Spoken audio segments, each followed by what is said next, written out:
రాబోతా ఉన్నారు.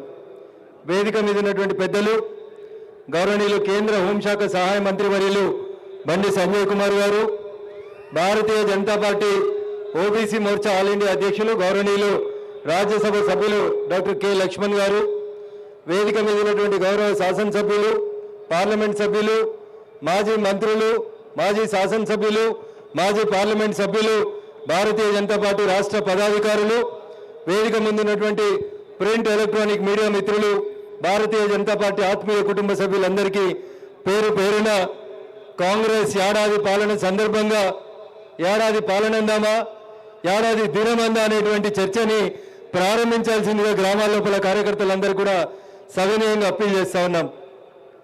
ఏం మారింది? ఒక నియంత పాలనకి చరమగీతం పాడితే ఏడాదిలో తెలంగాణలో ప్రజాపాలన వచ్చింది, ప్రజల బతుకు లోపల మార్పులు వచ్చినాయి, ప్రజల జీవన విధానం లోపల ఎక్కడైనా మార్పు వచ్చిందా అనే అంశం మీద ఒక చర్చను తీసుకుంటే విగ్రహాల రూపాలు మారుతూ ఉన్నాయి, పార్టీల జెండాల కలర్ల రూపాలు మారుతూ ఉన్నాయి తప్ప ఏం మారలేదు.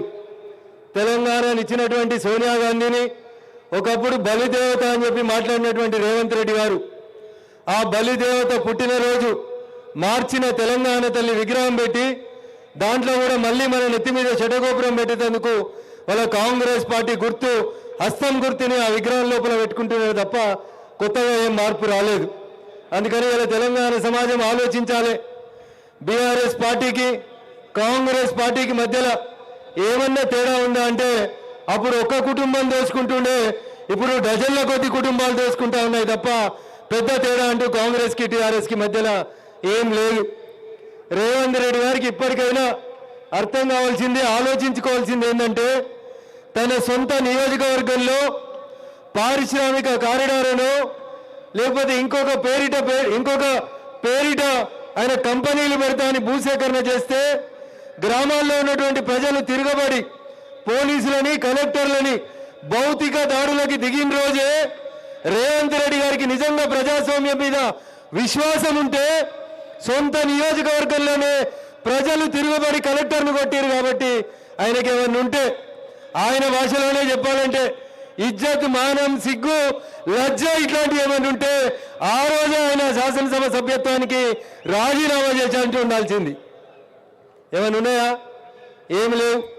పిట్ట కొంచెం గూతగనం, మనిషి చూస్తే ఈ టేబుల్ కంటే 2 ఇంచులు తక్కువ ఉంటాడు, మాట్లాడమంటే మాత్రం బాగా మాట్లాడతాడు. మనకు రావా మాటలు? మనమంతా జై తెలంగాణ అని కొట్లాడలేదా? ఆంధ్రోళ్ళు ఒకటంటే మనం 4 గంటమని చెప్పినాం.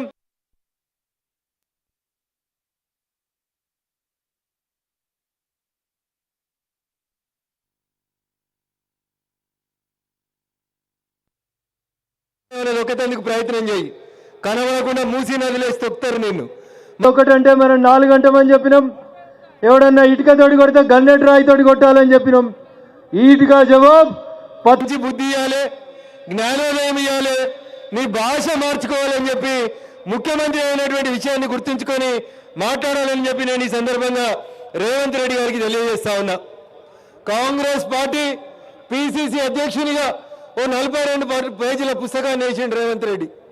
అయ్యా రేవంత్ రెడ్డి గారు ముఖ్యమంత్రి అయినాక ఎన్నడైనా 42 పేజీలో మీ మేనిఫెస్టో చదివినామని ఒకసారి అడగాలి.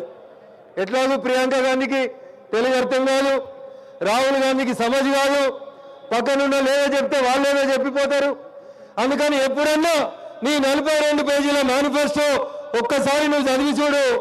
ఆ మేనిఫెస్టోలో రైతులకి, గిరిజనులకి, దళితులకి, నిరుద్యోగ యువకులకి మీరు చేస్తా అని చెప్పి అటు సోనియమ్మ నోటో, ఇటు ప్రియాంక గాంధీ నోటో, అటు రాహుల్ గాంధీ నోటో పలికించినటువంటి చిలుక పలుకుల్లో ఏ ఒక్క పలుకునన్నా మీరు ఈ రోజు దాకా అమలు చేసి రాలే. దయచేసి ఒక్కసారి రేవంత్ రెడ్డి ఆలోచించుకోవాలి.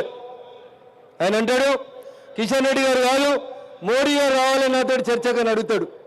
నేను అడుగుతున్నా రేవంత్ రెడ్డి గారు, నీ మేనిఫెస్టో 42 పేజీలు తీసుకొని నీకు నచ్చిన అమరవీరుల స్తూపం 1968లో కట్టిన అమరవీరుల స్తూపంకి వస్తావా, లేకపోతే కేసీఆర్ కట్టిన కొత్త అమరవీరుల స్తూపం కాడికి వస్తావా?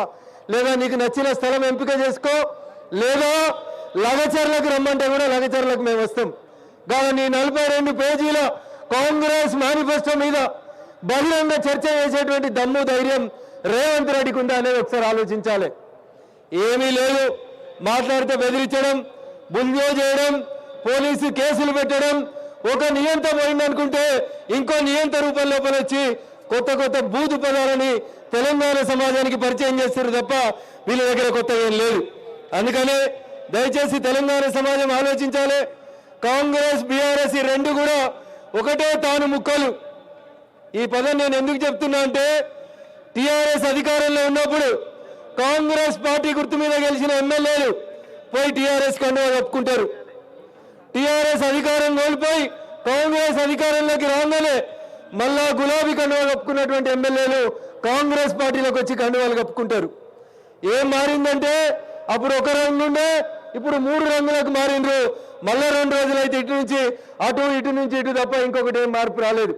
అందుకని తెలంగాణ విఘ్నులైనటువంటి సమాజం ముందు మనం ఉంచాల్సినటువంటి ప్రశ్నలు రెండు.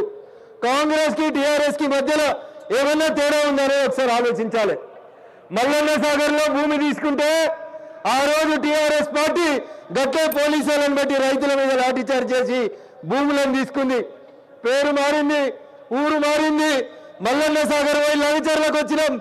మల్లన్న సాగర్ లో టీఆర్ఎస్ పార్టీ ఆ రోజు తెలంగాణ పోలీసులతోటి ఏ తప్పులైతే చేపించిందో ఇలా లగచర్లలో కూడా కాంగ్రెస్ పార్టీ మళ్ళీ తెలంగాణ పోలీసులతోటి అదే తప్పులు చేపిస్తా ఉంది. అందుకని తెలంగాణ సమాజం దయచేసి ఆలోచించాలి. ఏ రోజైతే లగచర్లలో ప్రజలు తిరుగుబాటు చేసిండ్రో ఆ రోజే రేవంత్ రెడ్డి రాజీనామా చేస్తుంటే ప్రజాస్వామ్యబద్ధంగా కొంచెం గౌరవప్రదంగా ఉండేది.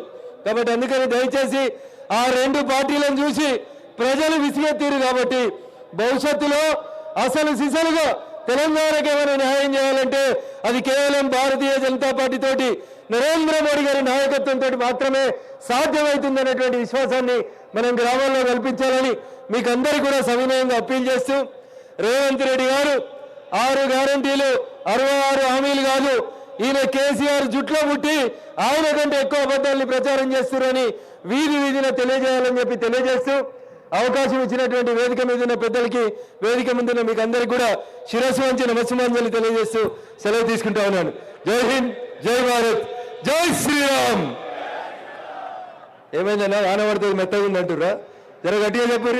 జై శ్రీరామ్, జై శ్రీరామ్. పోవాలవద్దా బంగ్లాదేశ్ దాకా? పోవద్దా? జర గట్టిగా చెప్పు పోవాలంటే. జై శ్రీరామ్, జై శ్రీరామ్. మన దేశంలో జరిగేటి వాటి మీద మాట్లాడారు, హిందువుల మీద దాడులు జరిగితే మాట్లాడారు. ఎవరో ఏదో పేపర్లో ఏదో రాసిరని పార్లమెంటుని స్టాల్ చేస్తారు. అది కూడా అడిగిన మెసేజ్ వస్తుంది, పార్లమెంట్ స్టార్ట్ అవుతుంది అనగానే దీని మీద మీరు ధర్నా చేయరని. రాహుల్ గాంధీ సైరా చెప్తాడు, వెనకాల ఉన్న లేచి ముందుకు పోతారు.